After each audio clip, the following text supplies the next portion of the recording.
Good morning and good to see you all here. Happy blessed Sunday, everybody. Welcome to BIC Denver Online Sunday Service. We are very glad that you're joining in.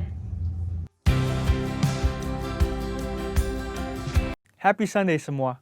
Tema yang akan dibahas hari ini adalah 3 berkat kekudusan bagi generasi Yeremia. Ini adalah hari-hari yang sangat menentukan bagi umat Tuhan di akhir zaman, di mana semua orang sedang ada dalam kondisi yang tidak menentu karena pandemi yang melanda seluruh dunia.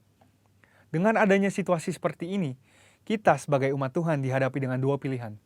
Kita bisa menyerah kepada keadaan di sekeliling kita, atau kita bisa bangkit dan melakukan kehendak Tuhan pada zaman ini. Salah satu kehendak Tuhan pada zaman now adalah Dia akan membangkitkan sebuah generasi yang disebut sebagai generasi Yeremia. Ini adalah sebuah generasi anak-anak muda yang dipersiapkan untuk penuaian yang terbesar di akhir zaman ini. Ciri-ciri generasi Yeremia seperti yang disampaikan oleh gembala sidang kita adalah anak-anak muda yang dipenuhi dengan Roh Kudus, cinta mati-matian kepada Tuhan Yesus, tidak kompromi terhadap dosa, dan akan bergerak untuk memenangkan jiwa. Tuhan mempunyai rencana yang hebat untuk generasi ini. Namun iblis mengetahui hal tersebut. Oleh sebab itu, dia berusaha dengan segala macam cara untuk menghancurkan generasi ini dengan dosa dan segala daya tariknya. Ibrani 12 ayat 14 berkata, "Berusahalah hidup damai dengan semua orang dan kejarlah kekudusan, sebab tanpa kekudusan tidak seorang pun akan melihat Tuhan." Ayat di atas adalah bukti di antara begitu banyak firman Tuhan yang menunjukkan bahwa kekudusan adalah perintah dan syarat yang dari Tuhan kalau kita mau melihat kuasa dan kemuliaannya dinyatakan. Sebaliknya, dosa adalah penyebab utama gagalnya atau tertundanya rencana dan kehendak Tuhan di dalam kehidupan orang percaya. Sayangnya, banyak anak Tuhan tidak menyadari hal ini. Iblis akan selalu berusaha untuk menutupi kebenaran ini dengan berbagai tipu muslihatnya. Jadi apa sebenarnya yang iblis sedang berusaha untuk melakukan? Pertama-tama, iblis mau menghancurkan masa depan generasi Yeremia. Iblis memang tidak maha tahu, tetapi dia tentu mengetahui banyak hal. Dia mengetahui kekuatan dan kelemahan kita. Dan beberapa contoh senjata yang sering dipakai iblis melawan generasi muda adalah kekerasan, narkoba, imoralitas seksual, dan banyak hal lainnya. Lalu apakah yang terjadi ketika kehidupan generasi muda dikuasai oleh dosa? Yang pertama adalah hatinya menjadi keras. Hal pertama yang direbut iblis ketika seseorang hidup dalam dosa adalah hatinya. Sebab dosa menjauhkan kita dari Tuhan dan membuat kita dingin terhadap firman Tuhan. Kekerasan hati akan membuat kita susah untuk diajar dan dibentuk oleh kebenaran firman. Yang kedua adalah hidupnya tidak menjadi maksimal. Yohanes 15 ayat 5 berkata, "Akulah pokok anggur dan kamulah ranting-rantingnya. Barang siapa tinggal di dalam aku dan aku di dalam dia, ia akan berbuah banyak, sebab di luar aku kamu tidak dapat berbuat apa-apa." Kehendaknya adalah supaya kita hidup dalam segala kelimpahan, baik jasmani maupun rohani. Tetapi dosa menjauhkan kita dari semua itu. Tetapi pilihannya ada di tangan kita masing-masing. Mari kita menabur yang baik, maka kita akan menuai keberhasilan dan kebaikan bagi kemuliaannya. Yang ketiga adalah kebinasaan kekal. Dosa pada akhirnya akan membawa kita kepada kematian, yaitu hukuman yang kekal di neraka. Banyak orang sekarang bersembunyi di balik pengajaran yang berkata, sekali selamat tetap selamat. Tetapi seperti yang dikatakan oleh firman Tuhan di Filipi 2 ayat 12, kita mempunyai tanggung jawab untuk mengerjakan keselamatan itu. Oleh sebab itu, bangunlah dan hidup dalam kekudusannya. Saudara, ada 3 berkat yang akan kita terima ketika kita memutuskan untuk hidup dalam kekudusannya. Yang pertama, kita akan siap untuk menerima kepercayaan yang besar dari Tuhan. Seperti yang dikatakan di Matius 25 ayat 21. Tuhan mau mempercayakan hal yang besar kepada kita, tetapi itu semua harus dimulai dari ketaatan kita akan firman-Nya. Sekali lagi, pilihannya ada di masing-masing tangan kita. Yang kedua adalah kekudusan akan mendatangkan berkat dan anugerah Tuhan yang berlimpah. Menurut Yesaya 48 ayat 18-19, damai sejahtera dan kebahagiaan akan terus berlimpah bagi mereka yang mentaati firman Tuhan. Ketika kita memilih untuk hidup dalam kekudusannya, maka berkat dan penyertaannya senantiasa melimpah dalam hidup kita, bahkan jauh sampai keturunan selanjutnya. Yang ketiga adalah kita akan mengalami kuasa dan kemuliaannya. Tuhan Yesus memanggil kita untuk menjadi saksinya. Dia mau memanifestasikan kuasanya melalui hidup kita. Dan itulah sebabnya dia memanggil dan mengutus satu generasi di akhir zaman, yaitu generasi Yeremia. Generasi anak-anak muda untuk menggenapi rencananya bagi dunia ini, yaitu penuaian yang terbesar dan terakhir sebelum kedatangan Tuhan Yesus yang kedua kalinya. Oleh sebab itu, ambillah keputusan untuk hidup di dalam kekudusan Tuhan, supaya rencananya yang indah digenapi di kehidupan kita semua. Selamat hari Minggu dan Tuhan Yesus memberkati.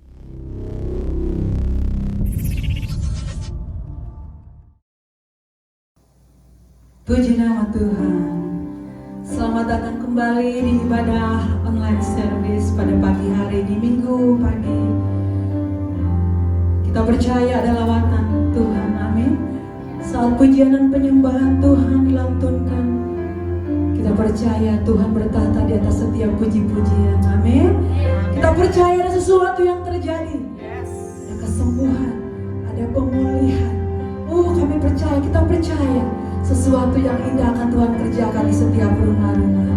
Mari kita angkat tangan kita, ucapkan syukurmu. Terima kasih Tuhan untuk hari ini Tuhan. Semua karena kemurahan Tuhan kami ada hingga sampai saat ini. Bukan karena kekuatan kami Tuhan Yesus, semuanya karena kemurahan Tuhan. Karena itu Tuhan pada pagi hari ini hati kami. Kami memuji dan menyembah Engkau Tuhan dengan segenap kekuatan kami, hati kami dan pikiran kami. Terimalah Tuhan, kami rindu menyenangkan hati-Mu Tuhan. Terima kasih Tuhan, terima kasih Yesus. Biar menjadi dupa yang harum di hadapan-Mu Tuhan. Haleluya.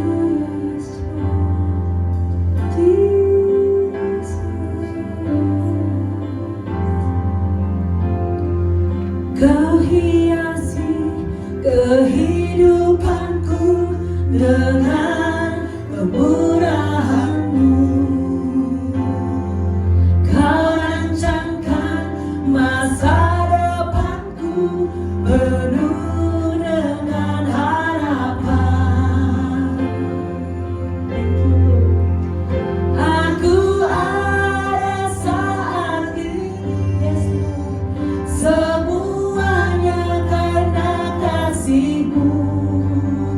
Aku hidup hari ini, semua berkat kemurahan-Mu.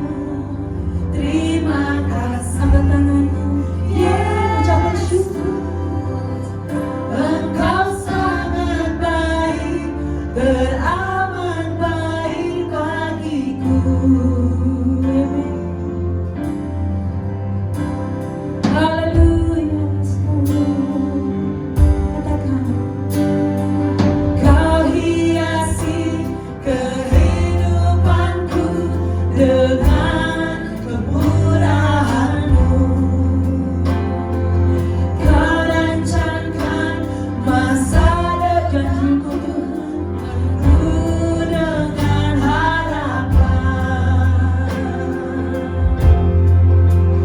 Aku ada saat ini, semuanya karena kasih-Mu. Aku hidup hari ini, semua berkat kemurahan-Mu. Terima tanganmu, ucapkan syukur-Mu. Yesus, Engkau sangat baik, teramat. Aku ada saat ini, semuanya karena kasih-Mu. Aku hidup hari ini, semua berkat kemurahan-Mu. Terima kasih. Kita bersyukur hari itu. Engkau sangat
Oh Jesus, terima kasih Tuhan untuk kasih setiamu sepanjang hidup kami Tuhan. Bukan karena kekuatan aku ada saat ini,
for this morning, Lord.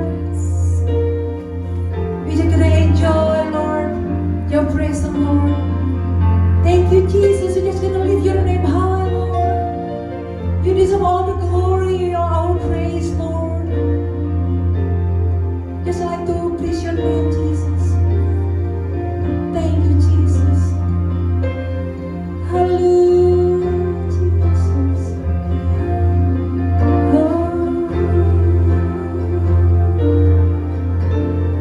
Glory to God in the highest. For your great and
Shalom, bagi semua jemaat, saya sangat senang sekali boleh menjumpai Anda semuanya, sekalipun dalam video streaming pada hari ini, di dalam tema keluarga yang berpusatkan Kristus.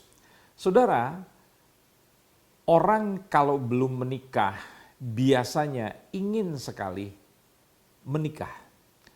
Tetapi sedihnya saya kalau orang sudah menikah, selalu berpikir bagaimana caranya supaya saya bisa keluar dari pernikahan yang sangat membuat saya menjadi tertindas, tertindih. Jadi artinya orang yang belum menikah mau menikah, tetapi orang yang sudah menikah mau berpisah. Itu adalah sebuah kenyataan di dalam banyak pernikahan Kristen. Saya tidak hanya ingin mengatakan bahwa itu terjadi di luar sana, tetapi di dalam pernikahan Kristen, bahkan di dalam jemaat kita saja, ada orang yang dulu begitu aktif bergereja, tetapi mereka bisa tidak setia di dalam pernikahannya. Mari kita belajar bagaimana membangun sebuah pernikahan yang luar biasa. Saya teringat dulu guru saya pernah mengatakan bahwa di dalam pernikahan ada begitu banyak musim yang harus kita lewati. Kalau kita mengambil sebuah contoh saja musim di negara barat sana, kita akan melewati 4 musim. Tetapi di dalam pernikahan yang perlu saudara sadari, ada begitu banyak musim-musim yang melebihi daripada ke-4 musim di dunia barat sana. Jadi saudara harus bisa melewati semua musim-musim pernikahan itu kalau saudara tidak mau gagal di tengah jalan. Pernikahan itu menikahkan 2 orang, pria dan wanita. Setiap manusia memiliki tubuh, memiliki jiwa, dan memiliki roh. Maka pernikahan harus melibatkan ketiga unsur tadi. Roh saya dengan roh istri saya, jiwa saya dengan jiwa istri saya, tubuh saya dengan tubuh istri saya. Nah, saudara-saudara yang dikasihi Tuhan, di dalam Injil Markus pasal yang ke-10 ayat yang ke-8, sehingga keduanya itu menjadi satu daging. Demikianlah mereka bukan lagi 2, melainkan 1. Waktu orang menikah, 2 orang belajar untuk menjadi 1. Secara hukum, mereka sudah jadi 1 karena pernikahan yang kudus di dalam Tuhan. Mereka dipersatukan oleh Allah. Tetapi di dalam kenyataan menjadi 1 itu adalah sebuah proses seumur hidup yang harus diusahakan dan tidak bisa berjalan secara otomatis. Perhatikan kalimat-kalimat saya selanjutnya. Ada suami istri yang mempunyai hubungan seks yang baik yang merupakan alat komunikasi tubuh saya seorang pria dengan istri saya. Jadi alat komunikasi daging saya dengan daging istri saya namanya adalah seks. Komunikasi jiwa saya dengan jiwa istri saya namanya adalah ngobrol. Sedangkan komunikasi roh saya dengan roh istri saya itu namanya berdoa. Jadi sekalipun saudara banyak ngobrol dengan pasangan, saudara berhubungan seks dengan pasangan dengan baik, tetapi kalau saudara tidak membangun pernikahan saudara dengan doa, maka itu akan menghancurkan 2 hubungan yang sudah dijalin dengan baik tadi. Anda akan tidak mengerti mengapa seringkali ada konflik yang menimbulkan perpecahan. Sumbernya karena roh Anda dengan roh istri Anda tidak bersatu. Perhatikan di dalam suratan Paulus dikatakan kita harus belajar menjadi 1 roh. Supaya kita mempunyai hubungan yang damai sejahtera. Jadi kalau roh saya dengan roh istri saya menjadi satu, itu mendatangkan kedamaian yang luar biasa. Dan dari kesatuan yang seperti demikianlah dikatakan oleh pemazmur, itu membuat berkat Allah datang dalam kehidupan kita. Nah, saudara-saudara yang dikasihi Tuhan, saya coba ingin memperdalam buat kita semua. Harmoni apa saja? Atau keselarasan apa saja di dalam sebuah pernikahan yang harus diusahakan? Yang pertama tadi saya sudah katakan adalah harmoni dalam bidang fisik, menyatukan dua tubuh, pria dan wanita.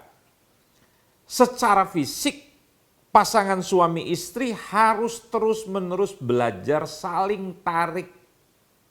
Atau maksud saya belajar untuk saling tertarik. Ya. Dan tidak merasa geli, tidak merasa jijik, walaupun melihat kekurangan secara fisik. Misalnya, suami yang semakin hari semakin botak, istri yang badannya semakin melebar karena pengaruh daripada metabolisme yang tidak baik. Atau misalnya saudara baru menyadari ternyata orang yang saudara nikahin, dia tidak semeter lebih daripada 60 seperti idealnya seorang perwira wanita, tapi ternyata cuman semeter kotor alias pendek, ya. Dan ternyata kakinya tidak sama, pincang. Kemudian Anda kaget lihat di dalamnya ada tompel, ternyata ada gigi palsu. Selama ini kita tidak pernah periksa, ternyata giginya kebanyakan ompong, sehingga menimbulkan bau busuk kalau dia tidak sikat gigi atau tidak merendam gigi palsunya. Nah, ini adalah masalah fisik yang harus diselesaikan. Dan saudara harus belajar menerimanya. Kemudian yang kedua, di dalam 1 Petrus 3 ayat yang ke-8, dan akhirnya hendaklah kamu semua seia, sekata, seperasaan, mengasihi saudara-saudara, penyayang dan rendah hati. Hal yang kedua yang saya maksudkan adalah yang disebut harmonisasi di dalam masalah psikologis, masalah kejiwaan. Perkawinan itu adalah menyatukan perasaan cinta dan saling menghargai di antara kedua pasangan. Ketika emosi keduanya bisa harmonis, bisa selaras, maka perkawinan bisa menjadi tempat yang paling ideal untuk proses penyembuhan semua penyakit psikis. Misalnya, 1, perasaan kesepian. 2, orang yang suka marah. 3, merasa tidak berarti hidup ini. Dan yang 4, sering stres, depresi. Kalau kita melihat gejala di dalam diri pasangan kita seperti ini, itu akan mudah terobati pada waktu terjadi yang disebut harmonisasi di dalam jiwa daripada pasangan ini. Kalau saudara bisa menjaga harmonisasi secara psikis, itu juga akan berdampak kepada harmonisasi secara fisik. Perhatikan kalimat saya selanjutnya. Kalau hubungan seks saudara baik, tetapi tidak bisa harmonisasi secara fisikis, kejiwaan, sering bertengkar, kurang komunikasi, kurang saling menghargai, maka hubungan seks itu akan menjadi buruk. Jadi makanya saya katakan hal ini penting sekali. Nah, yang ketiga, setelah harmonisasi dalam soal fisik, kemudian dalam soal psikis atau kejiwaan, yang ketiga adalah harmonisasi dalam bidang spiritual. Saudara tahu, ini adalah hal yang paling mendasar. Jadi tidak mungkin ada harmoni di dalam kedua hal tadi kalau Anda tidak bisa harmoni secara kerohanian. Jadi itu sebabnya orang yang menikah harus mempunyai iman yang sama. Kalau imannya berbeda, maka keharmonisan di dalam soal spiritual ini akan sangat sulit dicapai. Suami istri dia harus belajar punya waktu berdoa bersama-sama setiap hari minimal 2-3 menit. Ya, kalau mau berdoa panjang harus berjanji dulu. Kalau mau berdoa panjang lebih baik sendirian, tetapi kalau mau bersama-sama lebih bagus, tetapi berdoa berdua setiap hari diperlukan. Saya tadi katakan 2-3 menit itu penting sekali. Ya, ke gereja bersama-sama, sharing firman Tuhan bersama-sama. Itu penting sekali dilakukan dalam setiap hari saudara menjalani hidup pernikahan. Nah, saya juga ingin katakan saudara-saudara bahwa di dalam pernikahan itu penting sekali mempunyai kehidupan yang kudus. Artinya begini, Anda tidak boleh hidup di dalam nilai-nilai dunia. Karena nilai dunia itu menjerat. Contoh hal yang sangat sederhana sekali. Jangan terbiasa hidup dengan keinginan mata. Sehingga apa yang dilihat, saudara harus merasa harus memiliki, harus membeli. Di dalam 10 hukum Taurat ada kalimat yang berkata begini dalam hukum yang ke-10. Jangan menginginkan apa yang ada pada orang lain. Tahukah saudara kalau Anda seringkali melihat miliknya orang lain, misalnya saja saudara melihat tas orang lain itu bagus, gaun orang lain itu bagus, sementara keuangan saudara tidak mencukupi. Tahukah keinginan mata itu tidak pernah ada kata puas. Dan kepuasan yang sejati bukan karena saudara memenuhkan keinginan mata saudara. Semakin saudara belanja, saya garansi, saya jamin itu tidak akan memenuhi kepuasan hati saudara. Jadi kalau saudara hidup dengan cara yang demikian, saya percaya perkawinan saudara akan tenggelam. Itu makanya saya katakan jangan hidup dengan nilai dunia. Jangan hidup dengan misalnya keinginan daging. Saudara tahu yang namanya keinginan daging itu adalah memuaskan hasrat hati saudara. Entah itu namanya kegembiraan, entah itu namanya kegairahan. Hati-hati. Kalau saudara hidup dengan gairah-gairah seksual yang saudara buat seliar mungkin begitu. Tanpa saudara lakukan dengan pasangan saudara sendiri dalam pernikahan, tetapi saudara mulai melihat pornografi, saudara mulai membayangkan, mengimajinasikan wanita-wanita yang lain. Jangan terbiasa main sosmed, berhubungan dengan pria, dengan wanita, secara diam-diam tanpa sepengetahuan pasangan Anda. Itu berbahaya. Dan Anda bilang itu memuaskan daging saya, tapi itu menghancurkan. Nah itu yang saya bilang itu nilai dunia di dalam 1 Yohanes 2 yang dikatakan itu akan menenggelamkan kehidupan perkawinan saudara, keimanan saudara. Kemudian saudara menjadi orang yang sombong, merasa saudara lebih daripada pasangan saudara, gaji saudara lebih besar, terus merendahkan yang lainnya. Ini artinya saudara tidak berjalan di dalam kekudusan. Apa artinya berjalan dalam kekudusan? Berjalan di dalam nilai-nilai yang benar, di dalam kebenaran firman Tuhan. Makanya perlunya dua-duanya mempelajari firman. Jadi ini penting sekali ya. Setelah 3 hal tadi saya mengatakan bahwa keluarga perlu berjalan di dalam kebenaran. Supaya mereka menerima pengudusan daripada Tuhan. Jangan ikuti kata dunia. Itu berbahaya sekali. Ya, jadi saudara perlu mempunyai hubungan yang akrab dengan Tuhan. Bangun mesbah dalam keluarga, mesti doa. Saya melihat saudara-saudara teman-teman saya, karena suaminya tidak jadi imam, tidak jadi pemimpin. Dia tidak bawa keluarganya dalam Tuhan. Saudara tahu, rumah tangga ini akhirnya hancur. Kalaupun rumah tangga ini terus berjalan, anak-anaknya hancur. Anaknya terlibat dengan pergaulan bebas, dengan narkoba, dengan segala macam kemaksiatan. Dan itu menyedihkan sekali. Jadi itu penting berjalan di dalam kekudusan. Kemudian yang selanjutnya saya ingin mengingatkan saudara, seperti kata Filipi 4 ayat 4, bersukacitalah. Nah saya ingin mengatakan bahwa keluarga Yang ideal itu adalah keluarga yang tersenyum, tertawa bersama.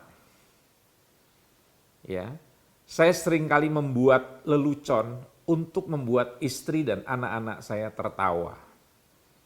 Ya, dari mereka kecil saya sudah membiasakan untuk membuat lelucon supaya kami bisa tertawa bersama. Saya percaya kalau saudara hidup normal di dalam Tuhan, sukacita yang daripada Tuhan itu akan ada di dalam rumah tangga saudara. Tetapi sekali ada dosa yang saudara sembunyikan, ya, saudara bermain dengan lawan jenis yang bukan haknya saudara, saudara mulai berselingkuh, saudara mulai menyimpan kebencian, saudara mulai luka dengan pasangan saudara. Saya percaya hubungan saudara tidak akan dipenuhi dengan tawa canda, tidak dipenuhi dengan kedamaian.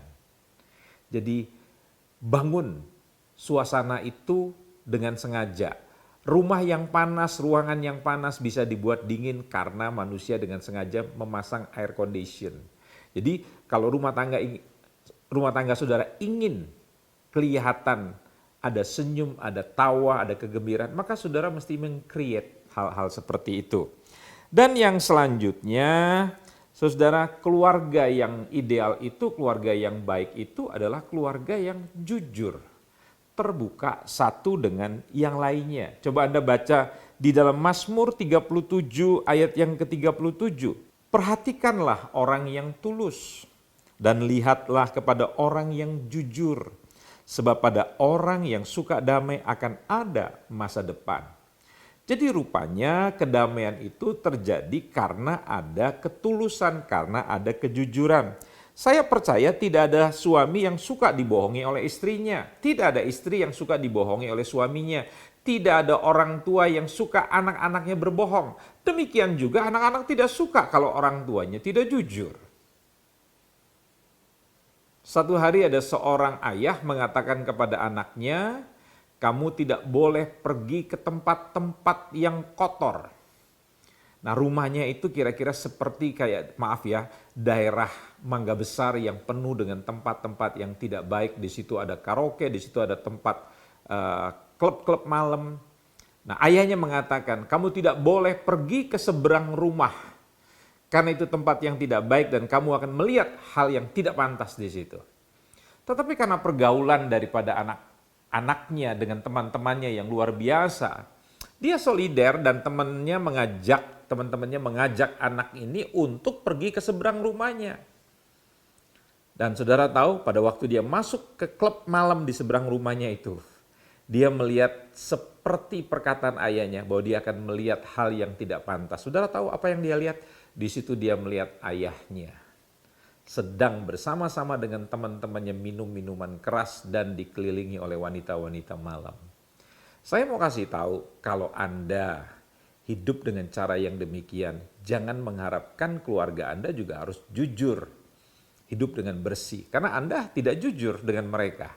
Nah, itu sebabnya saudara-saudara yang kasih Tuhan, saya ingin menutup pelajaran pada hari ini dengan menunjukkan tahapan-tahapan supaya hubungan saudara itu semakin hari semakin indah, dipenuhi dengan cinta kasih yang luar biasa. Yang pertama, saya mengatakan cobalah saudara selalu dalam pernikahan antara suami dengan istri, orang tua dengan anak, anak terhadap orang tua selalu mengadakan kontak.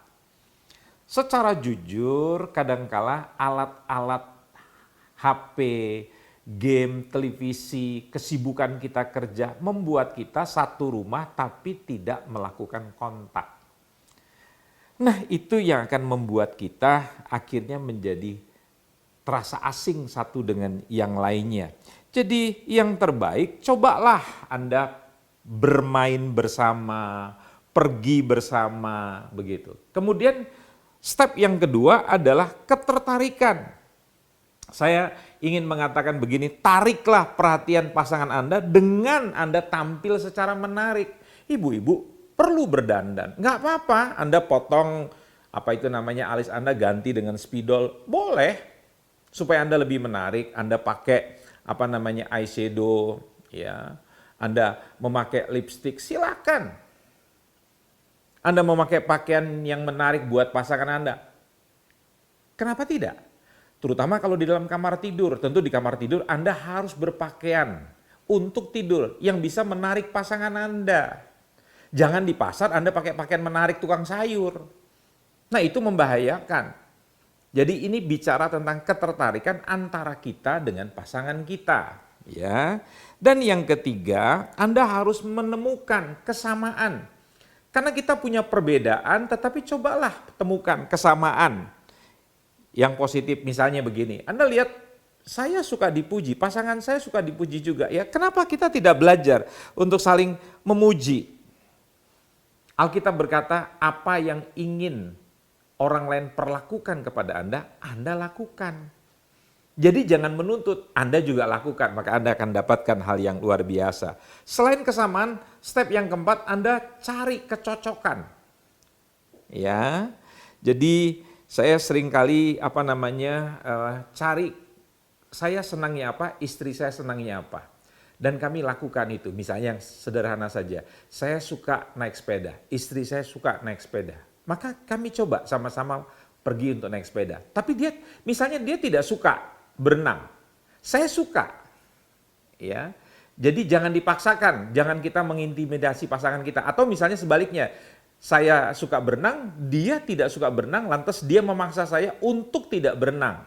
Jadi carilah yang cocok. Yang tidak cocok ya singkirkan. Misalnya begini, Anda suka makan gado-gado. Ya, pasangan Anda tidak suka, dia suka makan pempek. Ya jangan pergi ke tempat yang namanya rumah makan pempek yang tidak ada tawaran yang lain. Carilah Pujasera sehingga makanan yang berbeda Anda bisa bersama-sama di situ. Ya, ini contoh. Kemudian yang perlu ditingkatkan apa di dalam sebuah hubungan? Komunikasi. Komunikasi itu tidak hanya terbatas lewat kata-kata, tetapi juga dalam bahasa tubuh. Misalnya apa? Rajin menatap pasangan mata Anda. Maaf ya, terutama laki-laki. Kalau lagi makan, setelah menikah nih, seringkali kalau makan dia hanya menatap makanan dan menatap pasangannya orang. Kurang menatap pasangannya sendiri. Itu perlu latihan, perlu disiplin.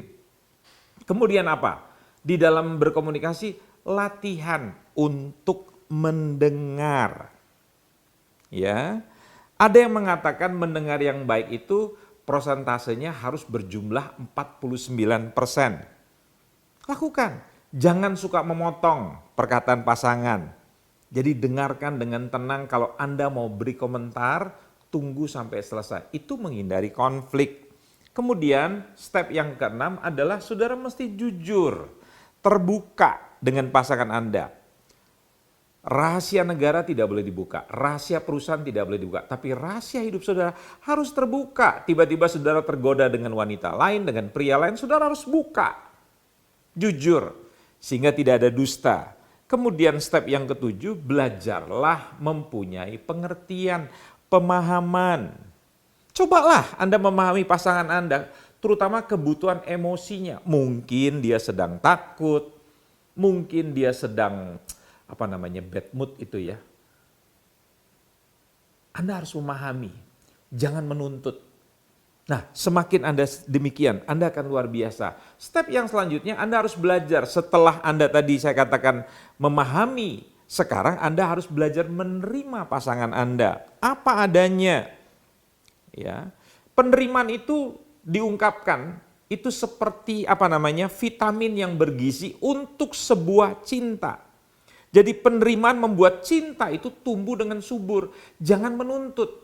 Terima pasangan Anda apa adanya.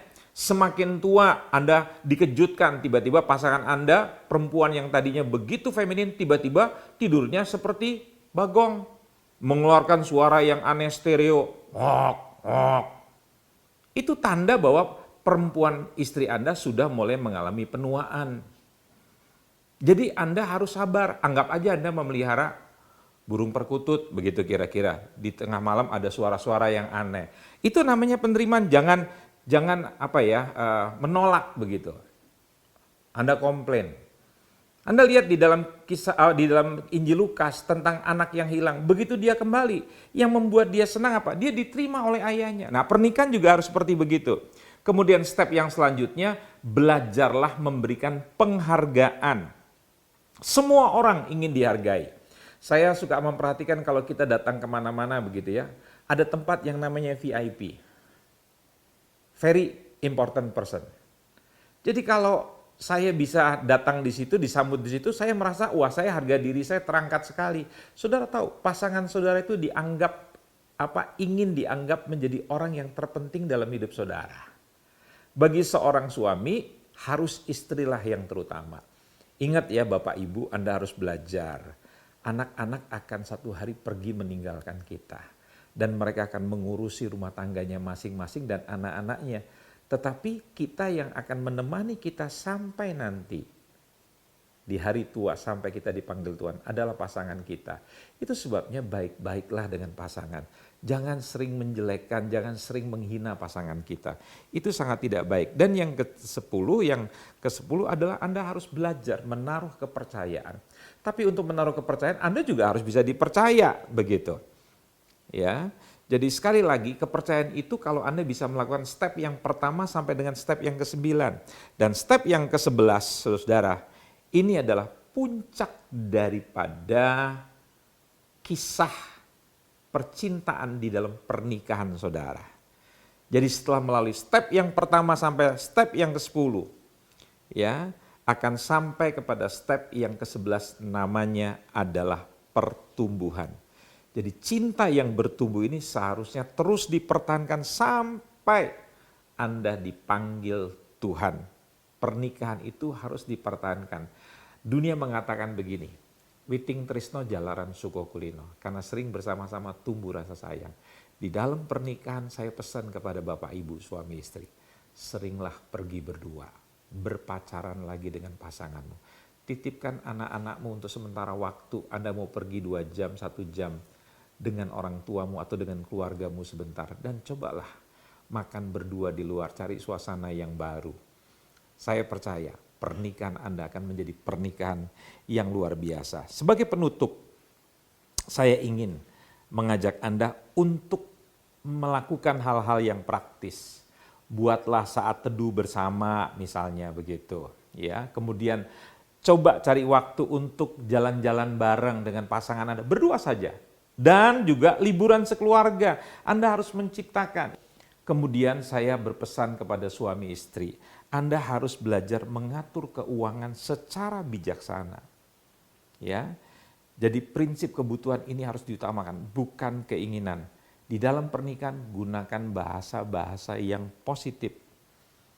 Anda harus bertanggung jawab terhadap pikiran, perkataan, dan tindakan. Nah, lakukan semua hal-hal yang positif dengan baik sesuai dengan firman Tuhan. Saya percaya pernikahan Anda akan menjadi luar biasa. Amin. Nah, saudara, di tempat Anda berada sekarang saya undang untuk kita berdiri bersama-sama. Kalau Anda bersama dengan suami, bersama dengan istri, bersama dengan anak-anak, mari kita bergandengan tangan.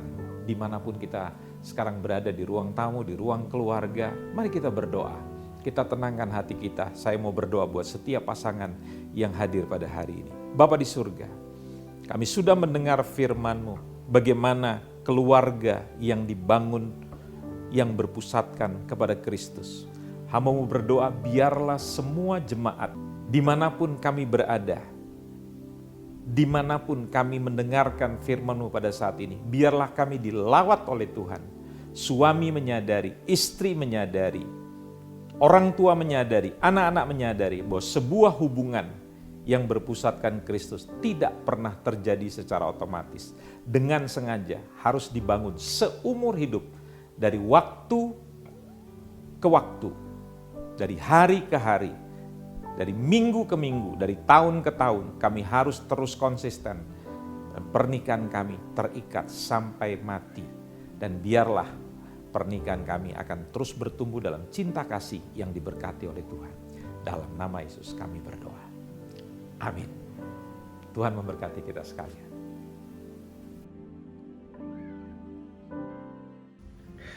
Ada beberapa pengumuman tambahan penting untuk kegiatan-kegiatan sesudah ini dan juga di minggu depan. Ada beberapa acara yang sangat baik untuk kita semua. Yang pertama nanti jam 12 siang, Junior Church akan bertemu akan ada ibadah khusus untuk anak-anak kita semua. Mari ajak anak-anak kita untuk masuk dalam Junior Church yang akan diundang nanti lewat Zoom meeting. Yang kedua, akan ada seperti biasa setiap hari Minggu malam jam 6 malam akan ada Men's Fellowship, yaitu pertemuan untuk para kaum pria, bapak dan suami-suami yang akan dipimpin oleh Pastor Roy Untu. Sudah beberapa kali pertemuan ini diadakan dan hasilnya sangat-sangat luar biasa dan memberkati para ayah, suami, bapak, dan pria-pria untuk menjadi pemimpin, menjadi imam dalam keluarga kita semua. Mari ajak semua para pria untuk masuk jam 6 sore nanti. Hari Senin seperti biasa akan ada Healing Center Ministry, yaitu satu pelayanan khusus yang Tuhan adakan untuk melayani mereka yang membutuhkan kesembuhan, bukan hanya secara fisik, tapi juga secara mental, kejiwaan, tekanan, depresi, putus asaan, dan juga secara emosi, juga secara rohani. Ajak mereka yang perlu keselamatan dari Tuhan, yang perlu kesembuhan tubuh, jiwa, roh dipulihkan oleh Tuhan. Setiap Senin malam jam 7 dan kemudian diteruskan dengan United Prayer Tower selama 1 jam. Mari ajak semuanya. Dan saya ajak juga jemaat untuk masuk ke dalam Menara Doa United Prayer Tower setiap hari, yaitu dari hari Senin sampai dengan hari Sabtu akan ada 2 session pagi dan malam hari. Anda bisa lihat jadwalnya setiap Senin pagi jadi jam 7 sampai jam 8 dan juga malam 7 sampai 8 AM dan PM, waktunya bersamaan Senin sampai dengan Sabtu. Mari masuk ke dalam menara doa. Mari kita cari wajah Tuhan. Dalam keadaan dunia seperti ini, kita perlu sekali dekat dengan Tuhan, mencari wajahnya yang mendapat kekuatan baru. Sore ini jam 4.30 nanti sore akan ada Women of Worship Fellowship, yaitu WOW Worship, satu fellowship untuk kaum wanita, ibu-ibu yang akan diberkati dengan luar biasa. Karena hari ini yang berbicara adalah Pendeta Shirley Berhitu dari Jakarta, Indonesia. Beliau adalah seorang worshiper, penyembah Tuhan. Dia akan memberikan banyak hal tentang hidup dalam penyembahan bagi para istri, para wanita. Mari ajak semua masuk dalam WOW Fellowship hari ini jam 4.30.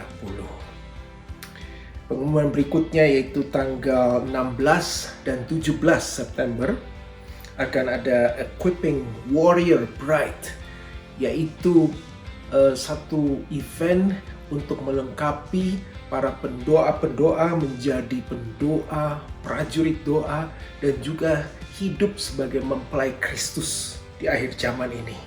Akan dipimpin oleh Pastor Christina Faraknimela dari Indonesia. September 16 dan 17 jam 8 malam waktu Denver. Ya, undangan Zoom Anda bisa lihat invitation dan passcode-nya di bawah ini. Dan yang terakhir adalah untuk Next Generation. Ya, Jeremiah Generation akan ada Awake event bagi para youth kita, gabungan dari gereja-gereja di North America, Amerika dan Kanada bersama-sama tanggal 26 September jam 6 malam yang akan dibawakan oleh Pastor Andi Cokro dari Indonesia, seorang hamba Tuhan yang diurapi dan banyak dipakai untuk memperlengkapi pasukan next generation anak-anak muda kita. Mari ajak semua Youth Generation Encounter masuk bersama-sama dalam Zoom meeting ini, bersekutu dengan semua anak-anak muda yang berapi-api dari North America. Itu saja pengumuman dari saya, dan Anda bisa lihat satu persatu pengumuman ini dari flyers-flyers yang kita sudah dan juga akan kami kirimkan lewat WhatsApp grup kita. Terima kasih untuk perhatiannya. Tuhan Yesus berkati kita semua.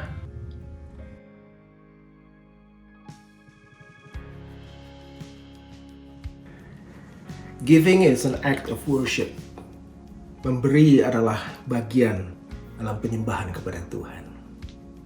So you have the opportunity now to give to God through our church here. There's 3 ways that you can give. First is by online giving through our website. You will be prompted to give via credit card or debit card or through your bank transfer. And you can set it up as an one-time donation, weekly or every other week. Number 2 is by texting, and that's the easiest way. You can text to 720-580-5570 and put the amount there and follow the instructions. And the third one is by cash or check, and you can mail it to the address below here. So church, thank you for your attention and faithfulness. Thank you also for your generosity.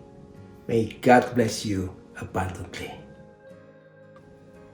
For our daily activities, we have Healing Center Ministry every Monday at 7 p.m., followed by Unit Prayer Tower at 8:30 p.m. from Monday to Saturday.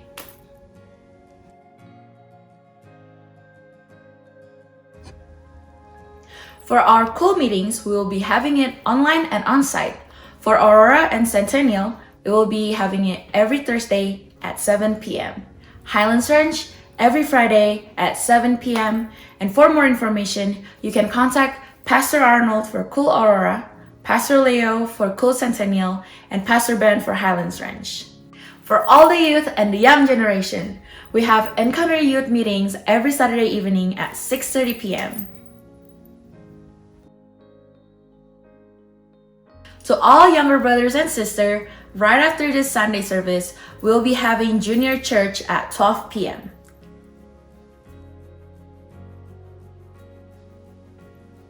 Also, for all men, we have men's fellowship every Sunday at 6 p.m.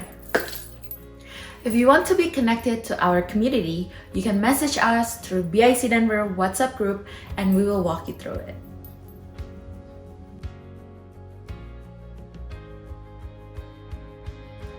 We'll be streaming every Sunday morning at 10:30 a.m. Denver time.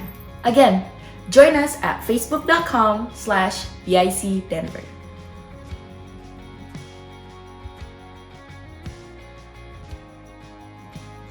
I know we gave you a lot of information, but that's all we have for you today. But before we're dismissed, let's receive God's blessing. Seluruh ibadah ini sudah selesai. Thank you for joining in. Dan sebelum kita bubar, mari terima berkat dari Tuhan. Tuhan memberkati engkau dan melindungi engkau. Tuhan menyinari wajahnya kepadamu dan memberi engkau kasih karunia. Dan Tuhan menghadapkan wajahnya kepadamu serta memberi engkau damai sejahtera. Shalom dari Tuhan Yesus untuk kita semua. May the Lord bless you and protect you.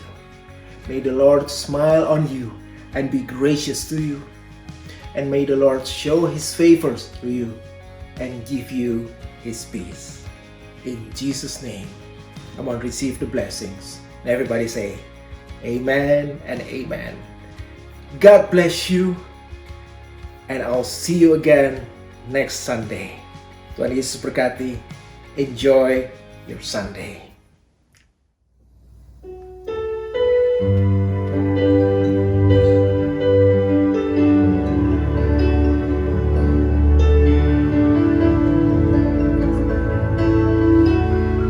Sing this with me, you are here. You are here, moving in our midst. I worship you. Sing our worship. I worship you. Oh, you are here. You are here, working in this place. I worship you. I worship you. Oh, sing, you are here. You are here.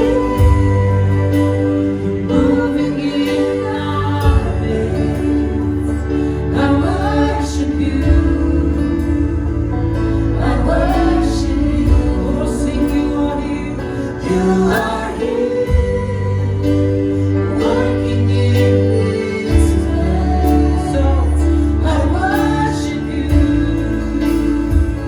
I worship you. Sing you are. Yes, you are. Waymaker, miracle worker, promise keeper, light in the darkness. My God, that is who you are. Oh, sing Waymaker if you believe it. Waymaker, miracle worker, promise keeper, light in the dark. My God, that is who you are. Oh, one more time, you are Waymaker. Waymaker, miracle worker, promise keeper, light in the darkness. My God, that is who you are. Oh, sing Waymaker, Waymaker, Waymaker. Waymaker, miracle worker, promise keeper, light in the darkness. My God, that is who you are. Oh, sing you are here, you are here. You're touching every